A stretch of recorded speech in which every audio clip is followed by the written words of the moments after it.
Captivating Bible Stories for Young People by Charlotte Mary Yonge. First Sunday, Creation of the World. First Reading. In the beginning, God created the heavens and the earth. Genesis chapter 1, verse 1. In the Bible, we are told God made the earth we live on. Sunday is the earth's birthday, for on the first day of the week, the creation began. The world was one mass, dark, empty, and shapeless, till God made the light by his word, and saw the light was good. Without light we could not live. Even the very trees and flowers would die.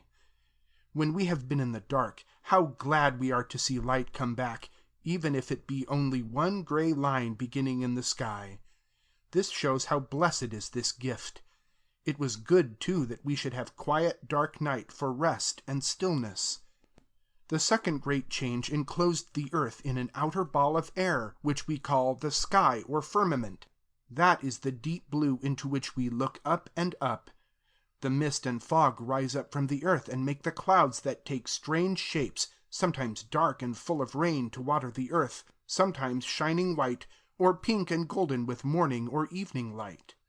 The third great change was that water filled the deep hollows of the earth, while the hills rose up dry above them, with rivers and streams running down their slopes into the deep seas below.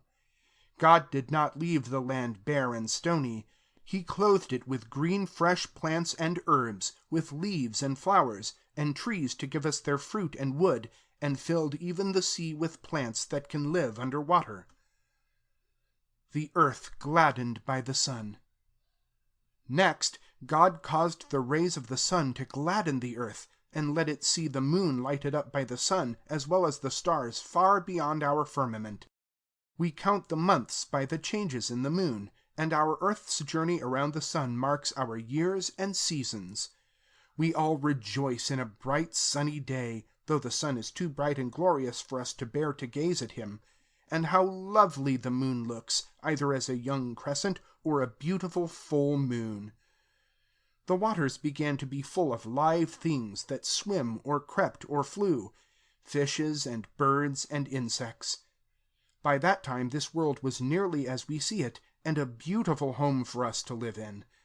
Then God made the four-footed beasts, sheep and cows, horses, dogs, cats, elephants, lions, all that we use or admire.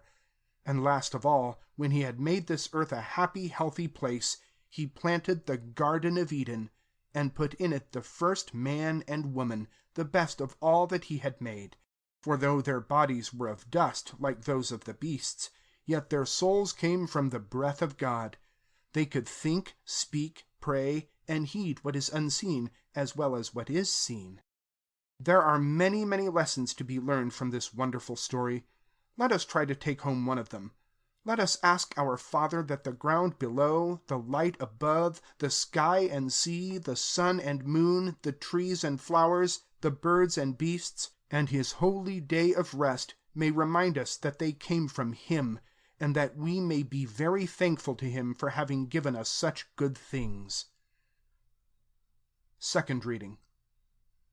And the Lord God formed man of the dust of the ground, and breathed into his nostrils the breath of life, and man became a living soul. Genesis chapter 2, verse 7. In the Bible, God tells us that he made the world and everything in it, land and water and grass, flowers and trees, insects, birds and beasts, and last of all, he made the first man and woman. The man was made by God out of the dust of the ground, and then God breathed into his nostrils the breath of life and gave him a living soul. And the woman was made by God out of the man's side. They were called Adam and Eve, and they were to be the first father and mother of everyone who was to be born into the world. The good God gave them a beautiful home. It was a garden with a clear river of water flowing through it, and all kinds of delicious fruit trees and beautiful flowers growing in it. Nothing could hurt or vex them there. They did not know what pain was. They were never tired, and all they had to do was to dress the garden and to keep it. They had no faults and never did wrong, and God himself came near to talk with them. That was the way they lived, always good and always happy, whilst they obeyed what God had told them. In the midst of the garden grew 2 trees.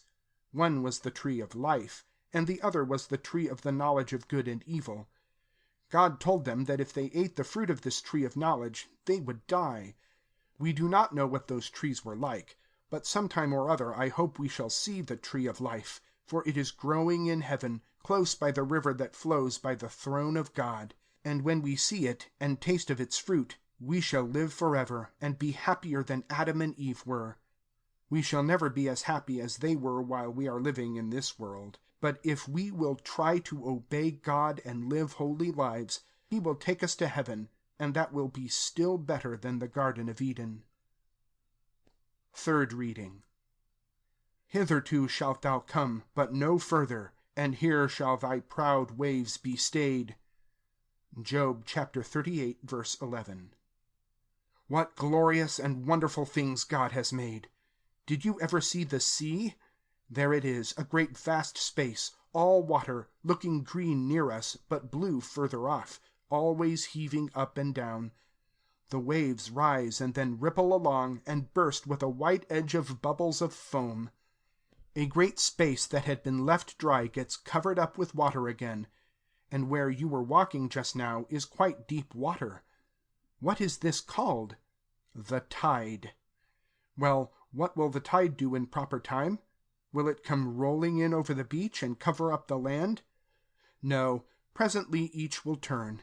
Each wave will be a little less high than the last, till it will have gone back again and left the beach uncovered as before. Why does the tide do this? It is because God so wonderfully contrived this earth and sea that the waters should rise and go back.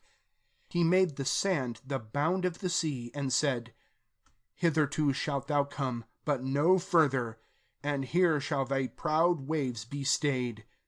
So, we sing in the psalm every Sunday, The sea is his, and he made it. His hands prepared the dry land. The end of chapter 1. Recording by Mark Penfold.